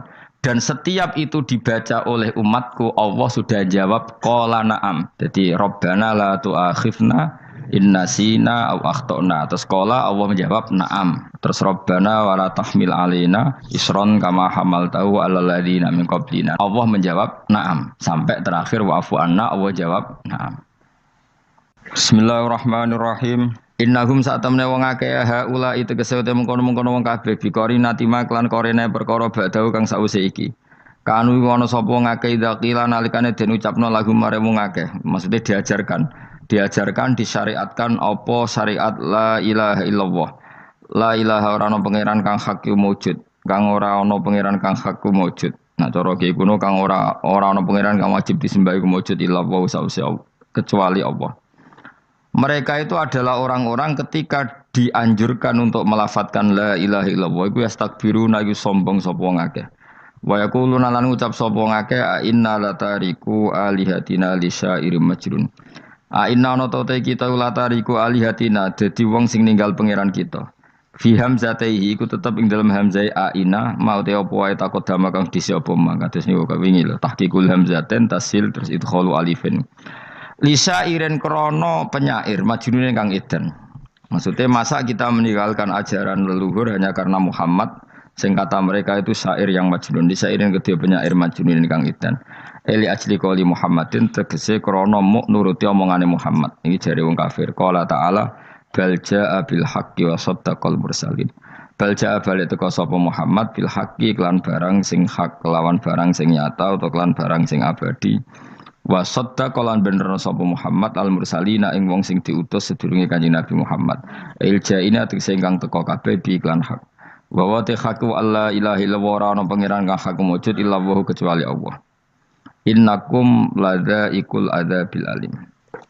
Pun kula terangaken nggih terus mulai napa wa qalu ya wailana hadza yaumuddin terus sekedap ini asyara bidzalika. Mun kula terangno kiamat iki, soal kiamat itu seru, serasa ndelok. Kiamat itu seru, serasa ndelok. Anjing ben kiamat itu semua orang dihisab, termasuk sampean-sampean bareng dihisab. Pertama sing dijak itu jelas salat. Jadi kalau masalah ibadah mahdhu itu salat, nah masalah sosial itu asal tidak saling bunuh. Terus kalau terangaken ya, terus ngendikane Rasulullah sallallahu alaihi wasallam ngendikane la yazalul mar'u fi fushatin min dini malam yusib daman haroman. Kula balen malih nggih. La yazalul mar'u fi fushatin min dini malam yusib daman haroman. Seseorang itu boleh serilek-rileknya dalam beragama asal dia tidak punya masa lalu mengalirkan darah yang terhormat. Kemane cara Jawa ora tau mateni wong, ora tau mateni wong, ora tau mateni wong mukmin utawa ora oleh mateni wong sing muahad atau mustaman. Ya ada aturannya lah. Jadi kalau sampean urip ora tau mateni wong iku wis cara beragama iku rileks karena fifus satin mintin. Nah tentu mateni itu ada banyak sebab, diantaranya fatwa yang ekstrim. Sehingga ulama dulu itu senang diguyon sampai keterusan saiki. Jadi kabeh wong alim khase sering guyon karena memang menghindari omongan penting. Kenapa? Karena sekali omongan penting ini kadang yu'addi ilal fatwa bitaqatul. Takutnya fatwa itu ekstrim, kemudian saling apa? Saling bunuh. Sehingga masyhur itu ada pepatah bahwa statement ulama atau qalamul ulama, penanya ulama itu ahaddu minas sayf, lebih tajam ketimbang apa? Pedang, karena bisa menimbulkan macam-macam. Sehingga dulu banyak ulama kalau bab jinayat itu sudah tidak mau baca bab jinayat. Jinayat itu karena ya takutnya fatwanya itu ekstrim. Ada beda zaman Nabi. Zaman Nabi itu kan enak ya. Sing Kanjeng Nabi mesti bener ya. Musuhnya Abu Jahal CS mesti salah ya. Tukaran saiki wis gak seru. Tukaran mbek kowe repot. Masih aku musuh sampean ini soalnya bener sampean. Wong ora tau urip ora tau seneng mbok musuhi ku piye ngono dadi. Kan gak penak. Jajal misalnya kiai itu kan mbek santri, wong mesti kan normalnya bela kiai ini, mergo luwih alim luwih bener. Tapi kan cara pandang lha iya sing bener kok mau ngalah kan. Iso wae sing disalahno pangeran iku sing saiki wong tuwa tukaran mbek anak, kira-kira wong nyalahno sapa? Nyalahno wong tuane apa anake? Cara kowe dadi hakim. Wong tua kok wani anak, kualat tuh mujur ya lucu. Ini kan anak kok wani wong. Tapi wong tua kok wani anak, wong tua model opo. Terus anak wani wong tua ya anak model opo. Ya model milenial model. Tapi potensinya itu sama-sama salah. Sehingga ulama itu mulai dulu itu menghindari ngendikan penting itu menghindari. Karena ya tadi takut fatwa itu. Saya ulang lagi ya, jadi seseorang itu selonggar-longgarnya dalam beragama asal tidak pernah membunuh. Tidak membunuh darah yang seharusnya tidak terbunuh. Terus kalau masalah ibadah itu Allah ngambilnya sholat. Awwalu ma yuhasabu bil mar'u napa? As-sholat. Pertama yang dihisab itu sholat. Jika sholatnya lolos, maka hisab yang lainnya napa? Ringan. Ya pun ngoten. Terus ada hisab-hisab yang di kula waca mungkin sampean iso ngantisipasi hisab. Nah, jadi la tazulu qadama Adam atau qadama ibni Adam yaumal qiyamah hatta yus'ala an arba'in. Pertama ditanyakan dari sifat mudanya, dihabiskan untuk apa, umurnya untuk apa, hartanya dari mana, setelah mendapat untuk apa. Terus wa an ilmihi madza amila bihi, terakhir setelah mendapat ilmu itu apa yang dia perbuat. Mulane ada orang tua ilmu dia tidak ditakoki wae pangeran ora ate apa takoki. Ilmu iso nglakoni, mboten gadah ilmu ya Gusti. Terus serepet sampeyan. Dunya mboten gadah dunya. Lha apa ning dunya nggih ngentosi mati sing aman niku. Aman apa? Sebab itu orang fakir itu masuk surga lebih cepat timbang orang kaya kacek pinten 500 tahun ketakoki. Dia apa mboten gadah napa-napa. Iso ngaji mboten. Jadi gak perlu pertanggungjawaban mereka napa sekacau kan. Nah, sementing kalau terangno ngeten ya. Iki penting rungokno. Mahsyar iku maknane iku nggon giringan. Terus kiai kuno maknane bayangno nggon mahsyar iku maknane tempat dihalonya semua manusia. Terus mauqif itu tempat diberhentikan, napa? Tempat diberhentikan. Terus di situ Anda innahum mas'ulun, mereka semuanya ditanya, dihisab. Semuanya dihisab. Terus ngendikane Kanjeng Nabi, hasibu anfusakum qabla an tuhasabu. Menghisablah diri kamu sekarang sebelum kalian semua dihisab. Sehingga potensi kita ini umat Islam utamanya sing tahu ngaji-ngaji ini, sampean semua dihisab ini kemungkinannya kecil. Karena ketika kowe ning donya sampean sedanteni kan biasa wis donga Rabbana zulamna sana. Jadi ya Allah, saya ini benar-benar mendolimi diri kita sendiri. Karena tujuannya hisab itu taubah. Taubah itu mempermalukan mereka di depan umum. Saya ulang lagi ya. Jadi semua hisab itu taubihan, mempermalukan mereka di depan umum bahwa mereka orang yang buruk. Sementara kamu di dunia sudah sering ngaku orang buruk. Selain ya wis rawang akeh. Maksud ini kan cerita. Jadi kayak ngakuin apa Rabbana zalamna anfusana, sehingga ngendikane Kanjeng Nabi sebuti hasibu anfusakum qabla an tuhasabu. Menghisablah diri kamu sendiri sebelum nanti kamu benar-benar dihisab. Sehingga umatnya Rasulullah itu kemungkinan kena hisab itu kecil sekali karena tadi sudah terbiasa menghisab dirinya sendiri. Apalagi kita, kata Rasulullah, saya dikasih hadiah yang para nabi sebelum saya enggak dikasih hadiah itu. Apa itu? 5 hal itu. Di antaranya apa? Kata Rasulullah, wa utitu khawatima suratil Baqarah.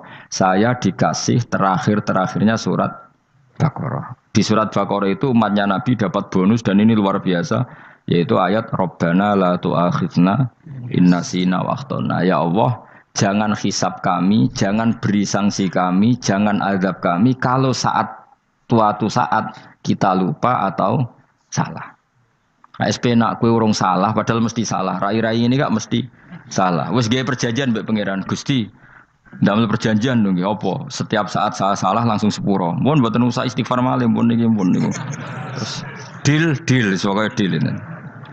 Lah itu ngendikan Kanjeng Nabi senyum-senyum senengnya ra karuan. Dan setiap itu dibaca oleh umatku, Allah sudah jawab qala na'am. Jadi Rabbana la tu'akhifna in nasina aw akhtana. Terus qala Allah menjawab na'am. Terus Rabbana wa la tahmil alaina isron kama hamaltahu 'alal ladzina min qablina. Nabi Muhammad jawab, Allah menjawab na'am. Sampai terakhir wa'fu anna, Allah jawab na'am. Kemudian para kiai itu punya kiat supaya umatnya itu hafal itu. Terus jadi bahan tahlil itu masalah ya. Faminhum ya faminhum. Sing tahlil ya ora paham, sing kritik ya ora paham. Alhamdulillah itu mesti padha-padha ra kena hisab. Mergo padha-padha ora napa?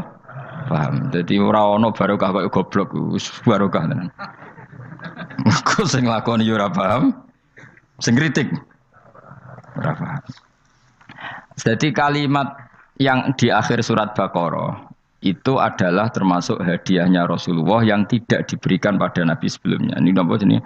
U'titu khawatima suratil Baqarah. Saya dikasih akhir surat Baqarah. Gini ku setiap doanya umat Nabi Allah jawab napa? Na'am. Jadi ya Allah la tu'akhidna, jangan kasih sanksi kita innasina au akhtona. Allah jawab na'am. Itu satu. Terus kedua, umatnya Nabi itu kalau dosa itu tidak perlu prosedurnya harus istighfar. Banyak amalan yang menjadikan diampuni. Misalnya kafaratul majlis itu lafadznya agak istighfar. Subhanakallahumma bihamdik misalnya. Dan banyak imatatul adza anit thoriq. Misalnya Nabi pernah cerita ada seseorang yang nakal, kemudian gara-gara menyingkirkan duri di jalan yang ganggu orang lewat, kemudian Allah memaafkan. Ada yang dimaafkan karena ngombeni anjing, macam-macam. Kemudian ngombeni santri, macam-macam. Sehingga potensi kita dimaafkan itu tinggi sekali karena ada sekian amal yang itu menjadi sebab ridhanya Allah Taala. Malah kalau dalam dunia wali itu ada seorang wali mau ngarang kitab, kemudian tintanya itu diminum lalat, dia membiarkan tinta itu sampai lalatnya sampai kenyang, kemudian gara-gara itu dimaafkan oleh Allah Subhanahu Wa Taala. Banyak sekali. Sehingga potensi kita dimaafkan tinggi. Terus turus, dadi orang rasani wong enggak macam-macam lah. Iku ya insyaallah di sepuro pangeran. Dadi ana wali, dadi wali mergo kakean apa? Turu. Ditakoki, "Kenapa kowe kok turu wong wali? Mboten siap roh donya, Gusti." "Kenapa? Donya wis rusak tok, patok mboten roh Gusti." Lah iku ya mari swarga napa? Ya swargane wong turu ya kira-kira tok. Tapi jadi umat Nabi itu luar biasa. Makanya saya yang heran nih, kalau ada orang alim bikin gerakan terlalu tenanan itu keliru. Biasa mawon. Turu ku ya ibadah, wae agar gak zina, gak maling, wae agar gak nglakoni dosa gede ini sanggep ae napa? Ibadah. Karena tadi Rabbana la tu'akhidna in nasina wa akhtana. Terus Allah jawab na'am. Sehingga kiai-kiai itu takut orang itu lupa, terus dimodifikasi sedemikian rupa jadi wiridan. Tapi alhamdulillah kok banyak yang kritik. Jadi ya biar seimbang, no? Seimbang kepada alam demokrasi. Jadi kalau agak kecewa ambek sing kritik, mereka insyaallah rapati paham masalah usul ini. Karena satu-satunya cara supaya orang paham itu pancen yo dijak latihan bareng-bareng. Gak ngono malah ra paham blas. Ya tapi tadi ya semua itu resiko. Zaman Nabi Sugeng ana ibadah sunat dilakoni terus, Nabi yo duka, kuwatire dianggap wajib. Tapi nak arah dilakoni blas Nabi yo duka, wong sunat ora tau dilakoni. Jadi sudah alhamdulillah sekarang ana sing ngritik, ana sing setuju biar seimbang no. Wong padha ra pahame wae napa? Padha paham. Padahal makna ayat itu luar biasa. Rabbana la tu'akhidna in nasina wa akhtana. Terus kedua, Rabbana wala tahmil alaina isran kama hamaltahu 'alal ladzina min qablina. Ya Allah, jangan beri beban kami sebagaimana Engkau memberi beban kepada orang sebelum kami. Dulu itu kalau ada orang yang salah, itu harus dibunuh oleh orang yang tidak salah. Liyaqtulal bari'u minkum al-mujrima. Supaya yang tidak salah membunuh yang salah. Sehingga ketika umatnya Nabi Musa menyembah anak sapi, ijel Apa kata Allah? Fatubu ila bari'ikum faqtulu anfusakum. Kamu syaratnya tobat harus saling membunuh, yaitu orang yang terbebas dari dosa itu membunuh yang tidak dosa. Masyhur itu. Terus Allah mengirimkan mendung yang pekat terus gelap. Ketika gelap itu yang al-bari yang enggak dosa mengeksekusi yang dosa. Sekarang kan enggak, paling tangkap KPK. Berarti penjara mulai juga sisa korupsi jaga. Jadi penak lah pokoknya zaman akhir itu penak. Pemenang saya KPK ini mulai disoal, jadi aman lah. Sebuah sing bener di aja nih ya sing bener ya pangeran. Misalnya rasa KPK lah nak takwa ya rasa korupsi. Kalau KPK dilemahkan nanti yang korupsi marah. Lah masih orang KPK lah nak di pangeran kan ya aman karena korupsi. Kowe aneh-aneh wae. Kowe wong mukmin kok bakas ngono. Kowe sementing iku nak kowe wedi pangeran kan ra usah polisi, ra usah KPK wis tetep ra usah dosa wong wedine mbek pangeran. Nah, kecuali ra usah pangeran ateis, lha iku masalah. Ya, tapi kan omongan ini gak populer, padahal bener. Nah, jadi karepmu ngene, terbebas korupsi nek ana KPK, urip makmur nek ana menteri kemakmuran. Pokoke kabeh kowe mbok gantungno pejabat negara. Mulane tau hitemu jeblok, sak jeblok-jebloke. Misalnya rasa sejahtera, saya menteri sosial harusnya gini-gini. Ngono korupsi salah KPK. Ngono ana keamanan salah polisi. Senengane nyalahno wong. Gue sekali-kali nganggo tauhid. Nah ana adab iku mergo dosa yang sudah kelewat. Ya tapi kan gak mungkin ngomong bernegara gitu. Tapi atas nama iman bahasa kita seperti itu. Kalau atas nama bernegara emang kita butuh polisi, butuh tentara, butuh KPK. Tapi atas nama iman ya tadi kalau kita diberi sanksi Allah itu rata-rata dari bima qaddamat yadaka itu pasti ada salah yang pernah Anda lakukan. Ya tapi sudahlah ini zaman sudah seperti ini. Sanut umumnya wong akeh. Kalau terang nomale masalah hisab ya. Hasibu anfusakum qabla an tuhasabu. Kamu menghisaplah diri kamu sebelum kamu dihisab. Misalnya saya sebagai ulama, tentu hisab terberat saya itu kitmanul ilmi, menyembunyikan apa? Ilmu. Karena ilmu kalau disembunyikan tuh bahaya sekali. Bayangkan di alam fisik. Misalnya ada orang berkebutuhan pada kemaksiatan, terus di situ ditulis bar, karaoke misalnya. Orang bisa ke sana karena ada tulisannya, ada WA-nya, ada alamatnya. Kemudian ketika Anda bisa Fathul Qorib, tidak ada tulisannya. Harusnya Anda juga nulis ahli Fathul Qorib, ahli Fathul Mu'in, nah, atau ahli Jaljalut, tulis saja. Ahli Primbon. Enggak apa-apa, tulis saja. Penerus Ronggo Warsito, tulis saja. Zaman gendeng, nara melok gendeng, rakeduman, tulis saja. Tapi barokahnya tulisan itu kan orang bisa tahu.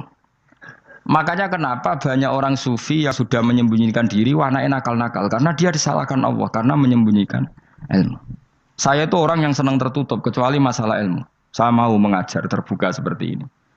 Karena tadi, awal dari dikenalinya kemakrufan adalah dimaklumatkan. Awal dari dikenalinya keburukan juga karena dimaklumatkan. Betapa celakanya kalau kemungkaran dimaklumatkan sementara kebenaran tidak dimaklumatkan. Makanya Mbah Mun itu sampai berfatwa, Mbah Mun guru saya itu. Nah ono masjid ora ono menarane Mbah Mun duka. Masjid kok ora ono menarane, wajib ono. Dulu saya iskal kenapa menara jadi wajib. Tapi setelah saya tambah angan-angan, secara fikih jelas tidak wajib. Tapi coba bayangkan, misalnya ada bar lampunya tinggi, orang dari jauh tahu itu bar. Sehingga kalau mau maksiat misalnya ingin ke sana. Sekarang misalnya masjid gak ada menara, ada orang ingin sholat, ada masjid tahu orang. Tapi baru kayak ada menaranya kan? Tahu. Intinya semua kebaikan itu harus dimanarohkan. Makanya manaroh itu dari kata nur. Dimenarakan, dari kata nur, dari kata dicahayakan, dimaklumatkan. Sehingga mulai dulu lama itu meskipun humul itu menyembunyikan diri. Tapi kalau masalah ilmu mereka membuka diri. Loh coba kalau misalnya ngaji seperti saya ini, saya tidak terang-terangan jadi orang alim. Sebetulnya nggak baik. Kalau kamu ujub, sombong, aku orang alim itu tidak baik. Tapi kalau kita kan tidak karena ujub tadi, harus memaklumatkan. Coba berapa bapak-bapak yang tertolong nyari bidan ketika istrinya hamil. Gara-gara tulisan karena yang nolong itu. Bidan. Ya kan? Dokter gigi. Atau kalau nggak dokter, ya ahli gigi. Ahli gigi itu yang dipasang tanpa medis itu. Ndak kamu menjadi tahu karena apa coba? Tulisan kan. Tapi kenapa kebaikan tidak seperti itu? Harusnya sampean ya tulis saja. Misalnya sampean enggak alim saja, maklar orang alim. Siap menyalurkan ke tempat-tempat orang alim. Coba TKI tenaga kerja itu. Mereka tahu Korea, Hongkong karena tulisan penyalur tenaga kerja. Tulis saja rumah kamu penyalur ke orang alim. Nanti antar kebeduan.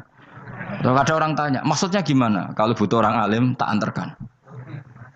Oh ya sudah, itu kalau se-Indonesia, itu luar biasa. Jadi yang ngajinya dulu Fathul Qorib sampai bab sholat itu saja. Ahli Fathul Qorib sampai bab sholat. Tulis saja dalam kurung pemahaman pas-pasan. Enggak apa-apa. Lo coba dokter itu kan fair. Kalau ilmunya pas-pasan tulis dokter umum. Kalau dia merasa pinter dokter spesialis. Dan itu menjadi orang tahu. Tulis saya kan ke ahli saraf. Nah. Loh buatan guyon itu betul. Makanya saya ini termasuk orang yang menyembunyikan diri. Tapi kalau bab ilmu enggak. Sehingga nyun saya tidak sombong banyak gus-gus alim yang ngaji saya Jamul Jame, ngaji Mahali. Padahal itu kitab tersulit di pondok. Tapi gara-gara saya sering cerita, saya pernah ngaji Jamul Jame sama Mbah Mun. Saya pernah mentakriri kitab ini. Ini banyak yang ngaji saya. Kalau tanpa itu kan mereka tidak tahu. Ya sampean enggak apa-apa kalau menyaingi saya. Tulis saja di rumah kamu ahli Jamul Jame. Barang diparani ahli apa? Ahli jilid. Maksudnya kalau kitab kamu rusak bawa sini. Ya enggak apa-apa. Nah, sehingga syarat utama jadi nabi itu sebetulnya memaklumatkan diri. Ya saya ulang lagi. Pertama nabi jadi nabi syaratnya apa? Memaklumatkan diri. Sehingga pertama beliau jadi nabi naik gunung Sofa, kemudian ya maksara Quraisyin halummu ilayya, wahai orang Quraisy ke sini. Terus Nabi mulai manggil satu-satu, ya Bani Abdi Amanaf ke sini, ya Bani Fihir ke sini terus. Saya ini adalah An-Nadhirul Mubin. Saya sekarang diangkat jadi nabi. Terus Abu Lahab marah-marah, tabban laka ya Muhammad alihada jama'tana. Muhammad kamu itu orang sial, kita enak-enakan tidur gara-gara kamu manggil kita datang, ternyata hanya untuk urusan seperti ini. Makanya terus ada tabat yada abi labi watab. Tapi yang iman kemudian tanya, Muhammad kalau kamu setelah jadi nabi, misinya apa? Saya diutus Allah untuk kamu menyembah Allah, tidak boleh menyekutukan Allah. Dan Allah memerintahkan kamu afaf. Afaf itu meninggalkan zina, meninggalkan maling, gini-gini. Coba kalau Nabi tidak memaklumatkan diri. Jadi Nabi seklunak-klunus. Ketemu wong monggo nggih. Ada temu dia nggih. Sengerti nak Nabi ku sapa? Sehingga orang-orang yang humul, yang menyembunyikan diri itu di bab ulama masalah besar itu. Karena ciri utama dosa adalah kitmanul ilm. Makanya Nabi sidik amanat tabligh fatona. Tabligh itu lawan katanya apa? Kitman. Makanya saya ngaji di mana-mana. Saya di Jakarta ngaji, di sini ngaji, di Pasuruan ngaji. Harus dimaklumatkan ilmu. Dan kalau ada orang tanya ya tak jawab. Saya itu kitab yang paling aneh di pesantren. Misalnya yang mulai aneh lah. Gak Jamul Jame. Saya sampai sekarang masih ngajar Jamul Jame. Kitab yang aneh. Macane lagi roh judulnya pusing. Jamul Jawame, kumpulane pira-pira kumpulan. Dadi ilmu apa ae ana ning kono. Sing gak ana ilmu dukun, mboten enten. Ilmu carane bodoni ya ora ana. Ning kono mau carane mlebu swarga tok. Mane potensi kula mlebu swarga itu tinggi sekali. Cara sing model piye duwe. Dadi mun. Dadi cara sing model piye duwe. Dadi cukup banyak napa? Cara. Sampe nek cara sitok orang mesti, kalau nu gak ada cara kata. Jadi nak dari cara iki mentok, ganti cara iki mentok. Ya terakhir paling gampang itu cara nganggo fadhole pangeran. Iku kena mbok tiru. Pokoke mbok swarga nganggo fadhole pangeran.